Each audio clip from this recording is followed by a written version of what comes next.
I chase my liquor with more liquor when I'm hanging with my guys. Back make it through. He deliver. He keep calling. I dismiss ya. Y'all, that was the song that I posted from my belated birthday brunch when I posted the pictures on Instagram. That was the song that called to me to post. And if y'all know what that is, it is Kari Fo featuring Smino called Mo Liquor. I chased my liquor with Mo Liquor. And I was like, yep, that was Saturday's mood. If y'all don't know, my Instagram is the same as this. KVENT. So KAYVEEENT. Go follow your girl. Encourage me to post more. I'm like a once a quarter poster, but I said I'm gonna do better because I feel like the Instagram, having consistency and posting about my YouTube there will get more people here, maybe. Also, I just be wanting to document memories, and I'm terrible about taking pictures. But y'all, yes, follow the IG, KVENT. Like and subscribe to the video. I ain't say, hey, it's your girl KV. I'm excited because my mama picked my baby up from school and she's spending the night over there today. So we ain't got to worry about no little screams or no little head popping up in the video today. And you might hear my husband cackling in the back, but no little ones coming in, right? You know, which I don't be minding her coming in. I'm the type of person that I like genuine random memories. So when she pops in on me or stuff like that, I like to keep the camera rolling to just kind of genuinely see what she's gonna do, and if it's something cute or memorable, I have that on video forever. Like when she brought me my birthday card, like that was genuinely her bringing me her first little arts and crafts home. So it was good to really catch that on camera. But that's not what we're here to talk about, y'all. We are here to talk about Power, Book 2, Ghost, Season 4, Episode 3, Birthright. And since the baby gone, you know, I did holler at my friend Lil Eddie. So that might be popping, that might be coming up towards the end of this video.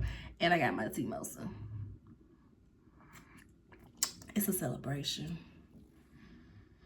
Okay. This episode starts with Tariq and Brayden selling their cars because they broke. They gotta sell these cars. Afterwards, Tariq goes to meet Pinky. I can't remember where we initially met Pinky, but we've seen them before. I say them because I don't know their pronouns. It gives born a woman, but you know, androgynous, sexy butch kind of vibes. I dig it. We see him go meet up with Pinky, and they're meeting up with Monet. She tells her, okay, we can't find Kate Egan. I went to her house. Nobody was there. Pinky, well, Monet is like, you called me down here for this? And I'm with Monet on this. Girl, this could have been a text. You got me getting up out the bed, getting up out the house, coming all the way down here just for you to tell me this? Very much annoying. Very much annoying. So next we see a little small scene. Kane and Effie are, they was just like this. And she's making sure she's perfecting her engineering application since she missed the interview, trying to get him to the Russians. He's like, oh, dang, you really sound different, little robot girl. Oh, you missed your interview for me? Like, he kind of feeling special. They having this little moment. She gets on up and finishes her application. All right, now we really get into the episode. Drew is trying to get in good with Noma so that he can be her number 2. Diana is like, she stay trying to kill us, bro. I'm trying to get from up under her. I ain't trying to be a part of this drug game no more. He's like, girl, Noma has killed people for less, so you might want to reconsider. They get a text from Noma, the guys do. Noma tells Drew, I can't find Obi, go find him, basically. Noma tells Kane, I can't find Obi, come to my office, you gotta do what he was supposed to be doing. So basically, Kane is now the number 2. Drew is higher up on the DuBois chain. Diana is there, and before she heads off to school, she's giving Monet her pills.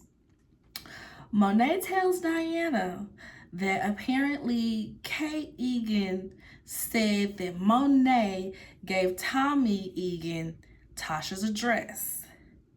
Diana's trying to act like she don't know what's going on, and her hand is fidgeting. She's just like, it's kind of like down in a little author position, but it's like she's like extremely fidgeting. This sends Monet into a flashback. I'm guessing that in this flashback, maybe Lorenzo was in jail at this point. Yeah, he had to be in jail at this point because Drew and Diana are actually born, because the first flashbacks we was seeing, Kane was a baby. So I'm guessing he was in jail by this point, because she was in there stressing, trying to get this weight packed up. And I guess she just wasn't getting it done fast enough. So Drew, Diana, get in here. They in there trying to be kids, y'all. They in there just watching TV, being children, and she makes them come here to help her package up the drugs.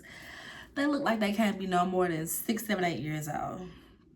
So, where was Kane for what? I was confused on that. Where was Kane? Like, where was Kane? Because they looked old enough to be in school. So, if Kane was in school, why wouldn't they be in school? I was confused. They didn't really touch on it, but that wasn't the point. The point was to show that she knows when Diana is lying. So when she lets them finish from packing up the drugs, she coaches them on what they say. When people ask you what you did today, you don't tell them about this. You just tell them you had a regular day. So what you gonna say? Drew was like, I'm gonna tell them I was drawing. And I can't remember what Diana said. Like, I'm gonna tell them I was riding my bike. She's like, girl, stop fidgeting. So it takes us back to current day, where the little hand, she still got that fidgeting hand. So she knows this Diana is lying. Diana's like, well, who is Kate Egan anyway? Nobody, girl, get out. Monet is got an eye on her.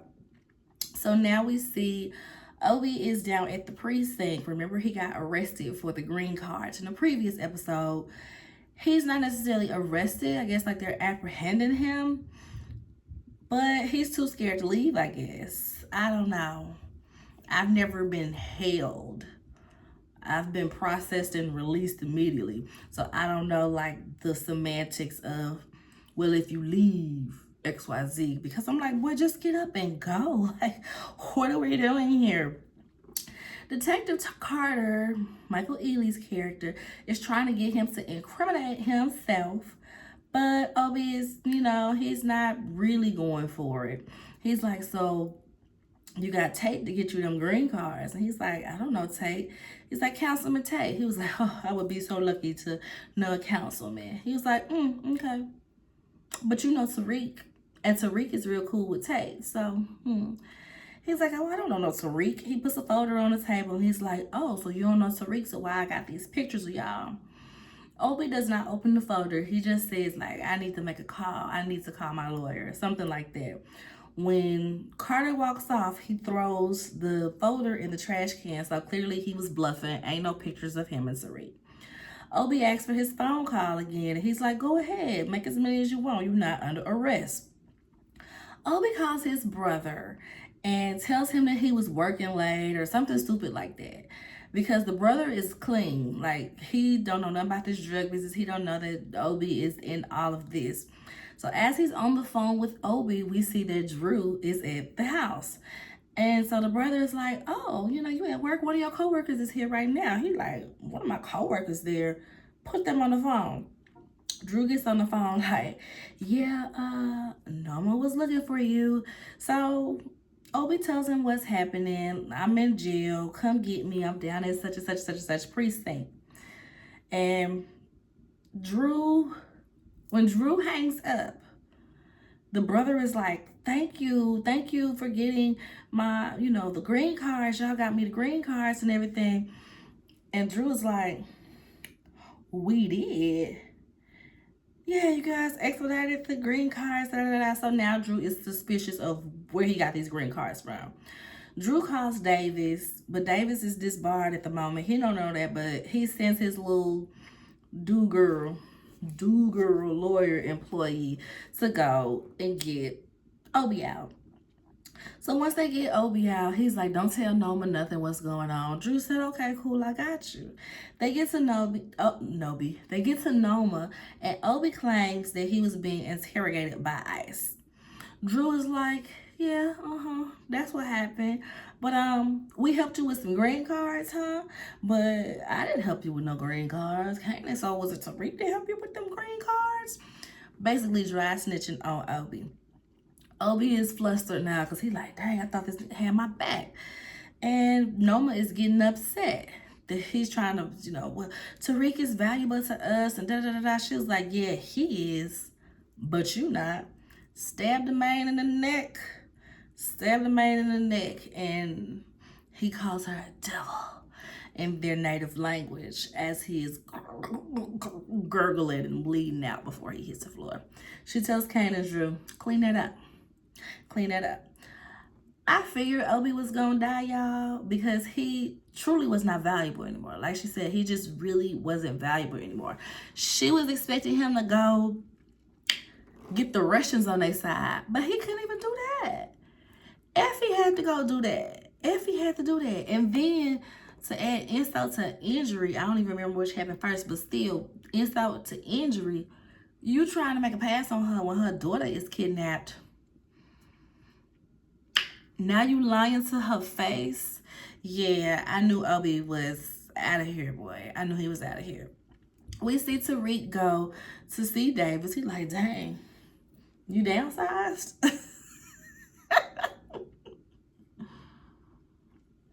Because Davis ain't in the big fancy office no more, y'all. He disbarred. He can't bring in the money that he used to. He had to downsize a little bit. Clearly, he still got money because he's a smart man. He ain't like Tariq and Braden with all their money gone. Like, I get that Tariq put his trust in Weston Holdings, but where was all the drug money you was making? I feel like that is a large plot hole that needs to be touched on a little more, because ain't no way them boys should be that broke. So Tariq goes to Davis to be like, hey, I need back in the game. I need to sell these drugs. He like, didn't Noma tell you can't do that? Yeah, bump all that. I just need to go around her, find people that she don't know, she don't fool with, and get back in the game. You know somebody? Davis said, yeah, I do, but my guy ain't cheap. And I'm taking 20%. Because Davis ain't truly got no income. We done seen clients coming in and being like, oh, you can't go defend me? I gotta go find somebody else. He's like, no, but I got my little do girl employee right here. And they just like, boy, she don't look like she could do what you do, so I'm up out of here. So he gonna take his 20%. The guy that they're going to, he runs a fight club, and it's real in the field, boy. I said, oh, it's crazy in here. His name is Zion, and Tariq puts the bag on the table. He's like, oh, okay, you got enough for 12 bricks. And Tariq is like, okay, I'll take the 12 bricks. He's like, the minimum is 15. Pew, slaps the bag off the table. The money goes flying everywhere. I said, damn, how disrespectful. Ain't even take all that, Playboy. You could have just told me and pushed it. You ain't have to smack it and my money go flying everywhere. Zion mentions Ghost. I can't remember how exactly he mentioned Ghost, but he mentions Ghost. And he's like, you ain't like your daddy or something. He said something about Ghost. And he's like, but you got a little white sidekick, a little white boy sidekick just like him, huh? Your little Tommy over there, okay. So Davis is like, boy, I know you don't like your daddy. You didn't like your daddy because you killed him. But you better start using that last name to your advantage, okay? It holds weight in these streets. People know your daddy. Your daddy was that dude. Like, stop trying to run away from the St. Patrick name. As all of this is going on, one of Zion's corner boys comes in, and I guess he's getting his re-up. And he's like, who's that? oh, a client or whatever, potential client, something like that. And so they throw some little, baggies, some little samples, I suppose. Throw some samples on the table, like, try it out, let us know. So as Tariq is leaving, at first they was just gonna leave it there because they like, I need bricks. Don't nobody want no little baggies. Don't nobody want no little samples. Give me bricks. So as he leaving, Tariq make a little face and he grabbed the little baggies off the table. He ends up setting up Effie. When they get out of class, he goes to Effie and is like, oh, y'all doing different packaging now? And she's like, no. So he's like, oh, well, somebody's selling this on campus. So I found it. I found it on campus. She ain't asked no questions, knowing that this boy don't like you right now. Y'all beefing. Y'all like full-blown beefing. And she just takes it as word and goes back and tells Kane. And, this is just Reek's way of keeping his hands clean but getting the job done. What job, you ask? We'll get to that. So Kane is over in Noma house and he's trying to convince her to let Monet come back to work. Noma tells him, like, you have an unnatural attachment to her. Why you want to be up on her thumb? You a mama's boy. You still on the titty like, dang, why you all up on your mama like that? Why you so worried about her? I'm like, dang, it is his mama. I mean, he a mama's boy. I don't think it's all that crazy. He just a mama's boy. He said something. I can't remember what he was about to say. He said something, and Noma was about to slap him, and he catch her hand like, baby, I ain't open. You ain't finna be slapping me around like I'm your little, like, that ain't what we doing.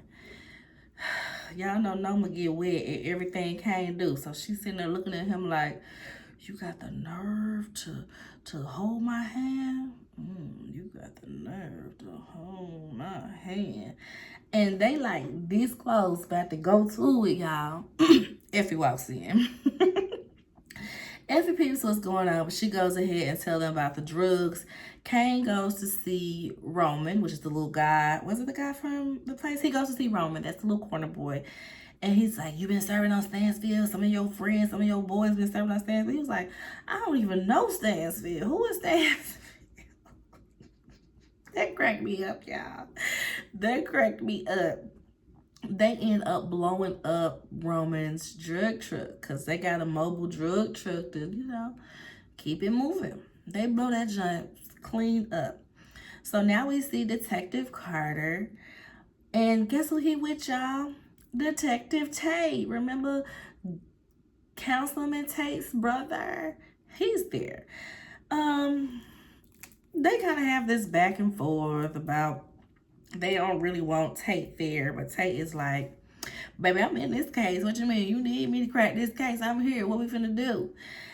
They don't want him tagged along, but I mean, you can't really turn him away. You're gonna have to like detour and lose him, but you can't tell him, no, you can't come with us. So he's gonna tag along until something happens where they can lose him.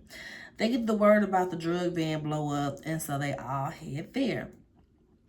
They see that the plates are registered to Roman's house.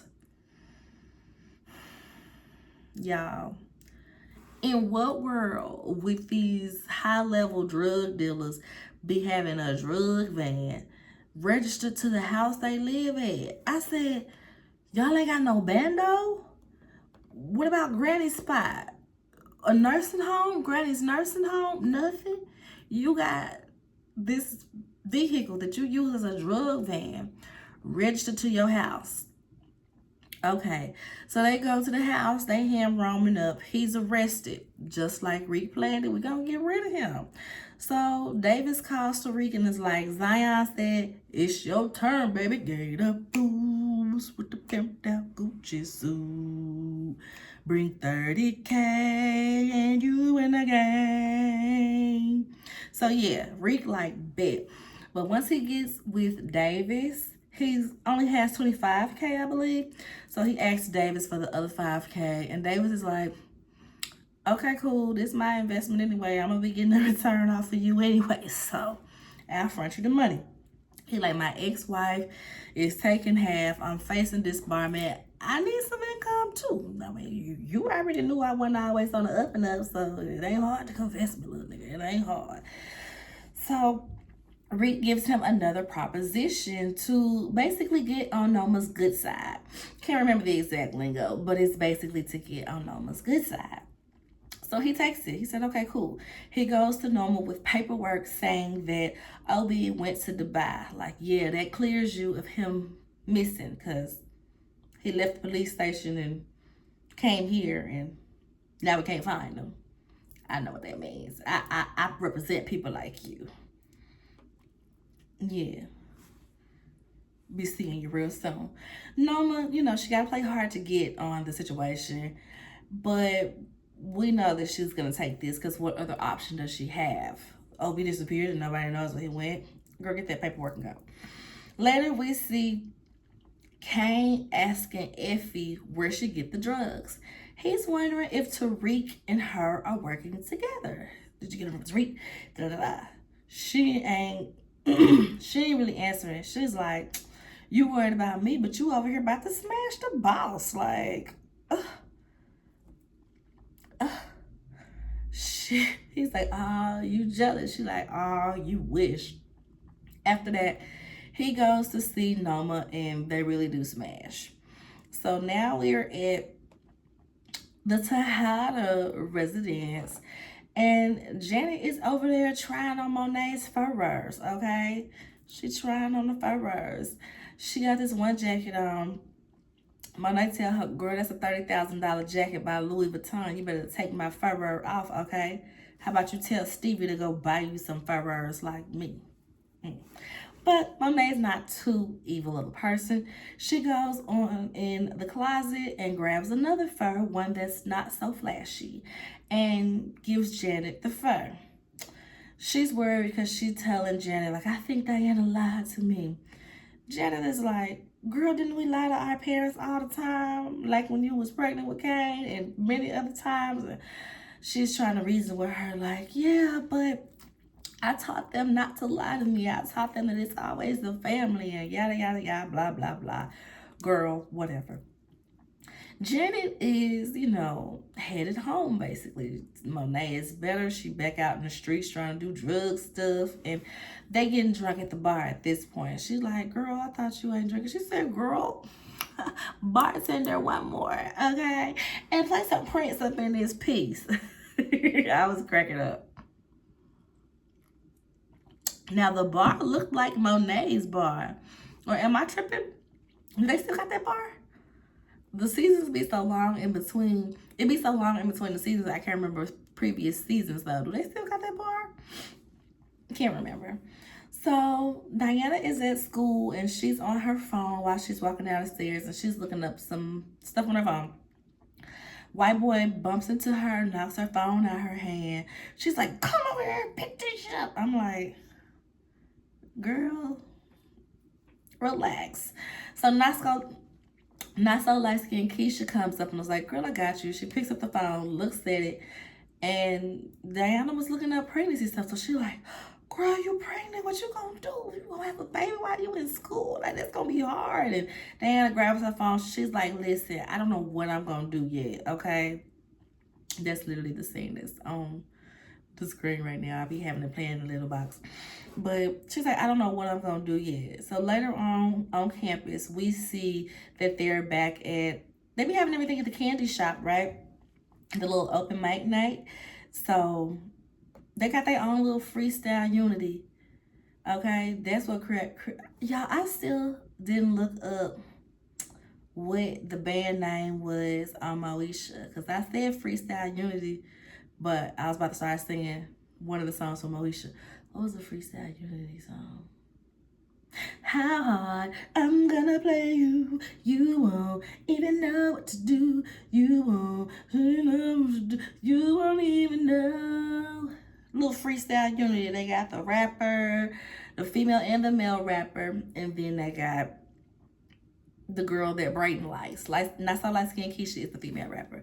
And so Brayden is there. He's liking the girl. She's giving him a little time of day at this point. So I'm wondering if the in-between is that they've been talking and they've been kind of connected because she was a lot warmer to him. So he's over there talking to her about how he's stressed and all this stuff. She is taking a bump. And she's like, oh, you stressed? You need some too. So they out here taking a little bump, being high.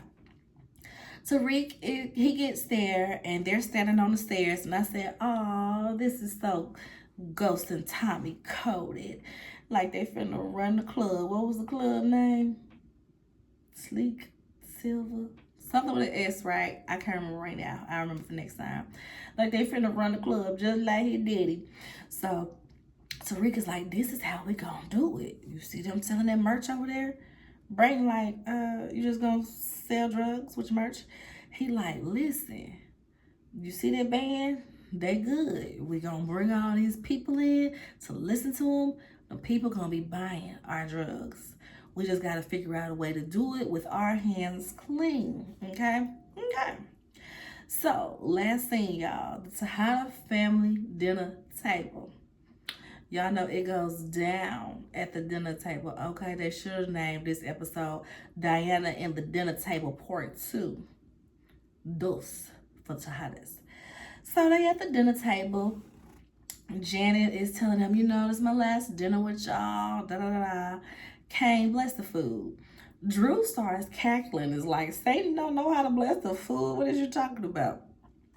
So they get distracted from him laughing, and then Monet gets a call or a text or something, and she just kind of sends it to voicemail or silences the phone, puts it down.